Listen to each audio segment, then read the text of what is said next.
जय विवेकानंद।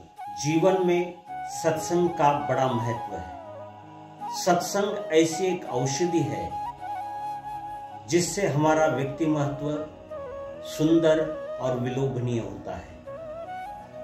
अच्छे लोगों के साथ यदि हम बैठते हैं तो उनके विचारों का प्रभाव हमारे व्यक्ति महत्व पर गिरता है, तो उससे हमारे जीवन का विकास होता है। मैंने एक कथा सुनी है कि एक सेठ जी थे और उनके पास एक पाला हुआ तोता था। सेठ जी धार्मिक प्रवृत्ति के थे और वो हमेशा साधु संत के दरबार में जाते थे, उनका सत्संग सुनते थे और जीवन में सत्संग सुनने से उनके जीवन में बड़ा आनंद आता था। लेकिन उनका जो तोता पाला हुआ था, वो तोता हमेशा ये बातें देखता था कि हमारे सेठ जी बहुत दयालु है, धार्मिक है और वो सत्संग में जाते हैं। तो एक दिन अनायास तोते ने सेठ जी से पूछा, सेठ जी आप कहाँ जा रहे हैं? तब सेठ जी बोले कि मैं सत्संग जा रहा हूँ। तो सेठ जी को तोता बोला कि आप सत्संग जा रहे हैं तो मेरी एक विनती है कि महाराज जी से पूछना कि मैं इस पिंजरे से कब आज़ाद हो जाऊंगा। तो सेठ जी बोले कोई बात नहीं, कल मैं जब सत्संग जाऊंगा तो महाराज जी से पूछूंगा तुम्हारे बारे में। दूसरे दिन सेठ जी महाराज जी के पास गए। सत्संग होने के बाद महाराज जी के चरण छुए और बोले कि हमारे घर एक पाला हुआ तोता है और उसने आपसे एक बात पूछी है कि वो बोलता है कि मैं कब आज़ाद होऊंगा पिंजरे से। तब महाराज ने ये बात सुनते ही महाराज बेहोश हो गए और कुछ क्षण सेठ जी को ये पता नहीं हुआ कि हमारे प्रश्न से महाराज जी को बेहोशी कैसे आई।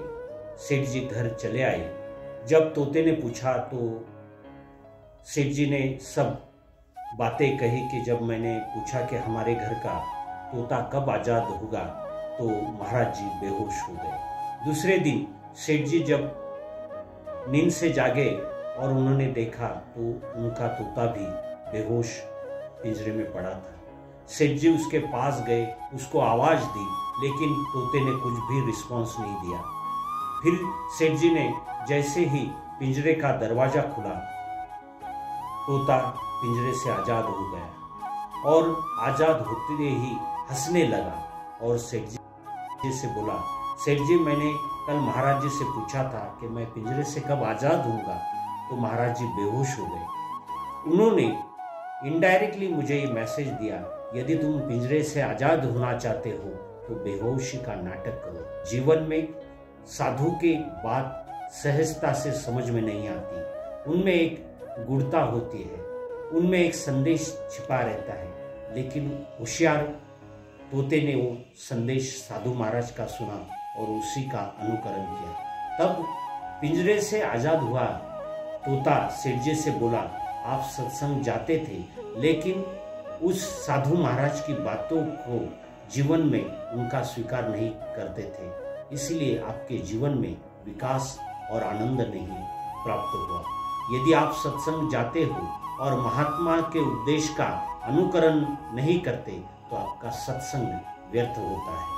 मित्रों, इस कथा से हमें एक ही बात मिलती है कि आप जिसके साथ रहो, उन्होंने आपके हित की बात कही तो उनको जीवन में उतारना चाहिए। जय विवेक।